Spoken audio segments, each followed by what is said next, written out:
This is Leslie's Reserve, and it's one of the most popular wines that we make here at Hush Heath. It's a traditional method sparkling wine, i.e. bottle ferment, and it's made using the traditional varieties, Chardonnay, Pinot Noir and Pinot Meunier. What sets Leslie's Reserve apart from the others, however, is that it's an extra dry. This means that the dosage is actually slightly higher. It's a little bit sweeter than a Brut. But this sweetness doesn't necessarily manifest in a sickly style. It's more, the wine becomes more unctuous, more rounded, softer, more approachable. For colour, you can see that it's a white gold with slight hints of rose or rose petal. And this, of course, comes from the Pinot Noir element.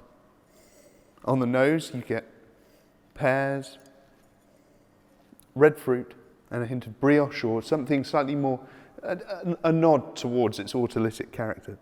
The palate is quite rich, quite soft, very approachable, very clean, with a lovely sort of citrus finish. It's a perfect wine for fish and chips. It's just a very versatile, very clean, very well-made wine.